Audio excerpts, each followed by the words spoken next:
नदी के किनारे बसे इस जंगल में हवा बढ़ती जा रही थी। बाकी परिंदों ने तो अपने घोंसलों की मरम्मत कर ली थी, लेकिन रानो चिड़िया का घोंसला अब भी अधूरा और कमजोर था। रानो गरीब थी और इस साल सर्दी वक्त से पहले आ गई थी। उसके दो छोटे बच्चे गुड़िया और कुकू घोंसले में सिमटे बैठे थे। अम्मी, ठंड लग रही है, क्या आज खाने को कुछ नहीं है? सुबह से पेट में चूहे दौड़ रहे हैं। बच्चों, बस थोड़ा सब्र करो, ये हवा जरा थम जाए, मैं फौरन आप दोनों के लिए दाना लेकर आती हूँ। बाहर बर्फीली हवा साए साए की खौफनाक आवाज निकाल रही थी। रानो के घोंसले से कुछ ही ऊपर कालू कौवे का बड़ा और मजबूत घर था। कालू और उसकी पत्नी गोरी कौवी अपने गर्म घोंसले में बैठे नीचे रानो की बेबसी का तमाशा देख रहे थे। उनके घोंसले में सूखे मेवों और अनाज का भंडार था।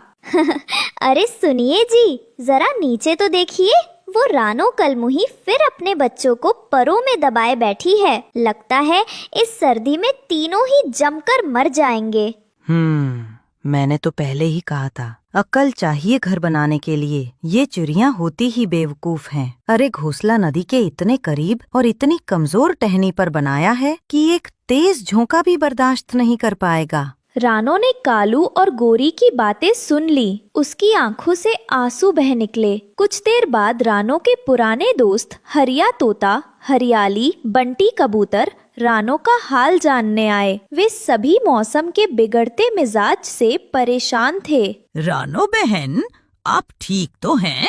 हमने सुना है आज रात बर्फानी तूफान आने वाला है। आपका घोंसला बहुत कमजोर लग रहा है। हाँ रानो भाभी, ये जगह महफूज नहीं है। नदी का पानी भी जमने लगा है और हवा सीधी आपके घोंसले से टकरा रही है। मैं क्या करूं बंटी भाई, जब से इनकी अब्बू गुजरे हैं मैं अकेली पड़ गई हूँ। दिन भर मेहनत करके भी इतना नहीं जुटा पाती कि इन बच्चों का पेट भर सकूं। घोंसले की मरम्मत के लिए तिनके जमा करने का वक्त ही नहीं मिला। रानो बहन, हिम्मत रखिए। ये लो बच्चे, ये थोड़े दाने खा लो। हम बस आपको आगाह करने आए थे।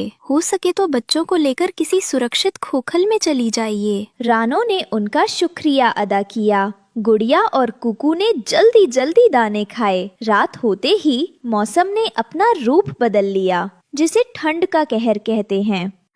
अम्मी, मुझे सांस नहीं आ रही।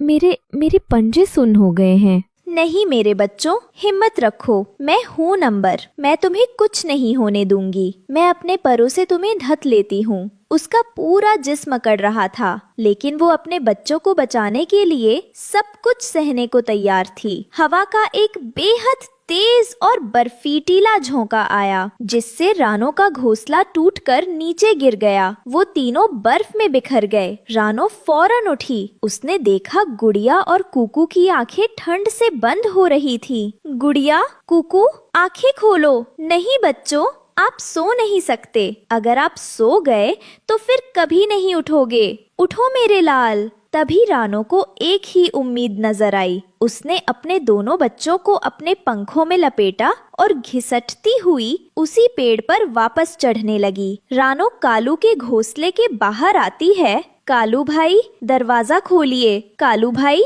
मेरी मदद कीजिए। अल्लाह के नाम पर दरवाजा खोलिए। कौन है इस तूफान में? अरे ये तो रानो है। क्या चाहिए तुम्हें? कालू भाई, मेरा घोंसला टूट गया। मेरे बच्चे मर रहे हैं। गुड़िया और कुकू ठंड से नीले पड़ गए हैं। खुदा के वास्ते बस आज रात के लिए अपने घोंसले के एक कोने में थोड़ी सी जगह दे दीजिए। मैं सुबह होते ही चली जाऊंगी। बस मेरे बच्चों को बचा लीजिए। दफा हो जाओ यहाँ से, हमारे पास फालतू जगह नहीं है तुम जैसी भिखारियों के लिए। और तुम्हारे इन गंदे बीमार बच्चों से हमारे बच्चों को भी बीमारी लग जाएगी। गोरी बहन, ऐसा जुल्म मत करो। ये भी तो बच्चे हैं। मैं इन्हें जमीन पर लिटा दूंगी। आपके बिस्तर को हाथ भी नहीं लगाऊंगी। निकल जाओ, हमें अपनी जान प्यारी है। तुम्हारे चक्कर में हम अपने बच्चों को खतरे में नहीं डाल सकते। कालू ने रानो को जोर से धक्का दिया। रानो बेचारी कमजोर लड़खड़ाकर वापस बर्फ में जा गिरी। रानो हिम्मत नहीं हारी। उसने सोचा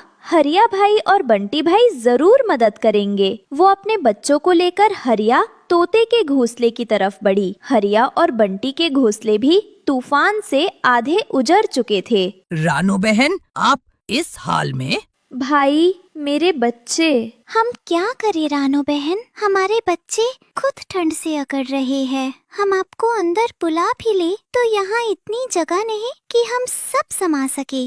हमारे बच्चे भी मर जाएंगे। रानो अब हिम्मत हार चुकी थी। मुझे माफ कर दो मेरे बच्चों, तुम्हारी अम्मी तुम्हें नहीं बचा सकी। तुम्हारी अम्मी बहुत कमजोर है। तभी तूफान के शोर के बीच उसे एक और खौफनाक आवाज सुनाई दी। एक काला साया मंडरा रहा था। वो जंगल की सबसे खूंखार शिकारी चील थी। वो तूफान में शिकार की तलाश में निकली थी और उसकी गिद्ध जैसी नजरें रानो और उसके बेसुध बच्चों पर पड़ चुकी थी।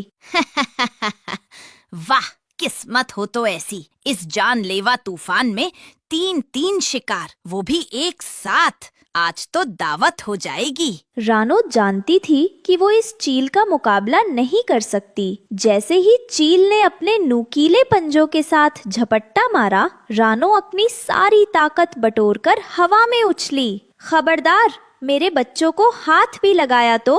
रानो ने अपनी पूरी ताकत से चील की एक आंख पर चोंच मार दी। मेरी आँख! तेरी ये मजाल, छोटी सी चिड़िया, तूने बहुत बुरा किया। अब तू देख, मैं तुझे और तेरे बच्चों को कच्चा चबा जाऊंगी। मैं अभी वापस आती हूँ। चील घने बादलों में गायब हो गई। रानो हांफती हुई नीचे गिरी। उसने पागलों की तरह बर्फ में कोई महफूज जगह ढूंढनी शुरू की। तभी उसकी नजर पास ही गिरे एक सूखे खोखले तने पर पड़ी। उसका सुराख बहुत छोटा था। कुकू, गुड़िया, बस थोड़ी हिम्मत और हम बच जाएंगे। रानो उस खोखले तने तक पहुंची। उसने कुकू को उठाया और उस सुराख के अंदर धकेल दिया। दोनों बच्चे उस तने के अंदर महफूज हो गए थे। अम्मी, आप भी अंदर आ जाइए। रानो ने अंदर जाने की कोशिश की, लेकिन सुराख छोटा था। मेरी जान, मैं यही बाहर ठीक हूँ। मैं दरवाजे पर पहरा दे रही हूँ ताकि कोई जंगली जानवर अंदर ना आ सके। आप दोनों सो जाओ। रानो का जिस्म बर्फ से अकड़ रहा था। वो जानती थी कि वो जम रही है, लेकिन उसके दिल में सुकून था कि उसके बच्चे गरम और महफूज है। तभी वो चील वापस आ गई थी। उसने रानो को देखा। रानो, हट जा मेरे रास्ते से। पहले तेरे बच्चों को खाऊंगी, फिर तुझे। जब तक मैं जिंदा हूँ, तुम मेरे बच्चों तक नहीं पहुँच सकती। चील ने अपने मजबूत पंजों से रानो को नोचना शुरू कर दिया। रानो का जिस्म लहूलुहान हो गया।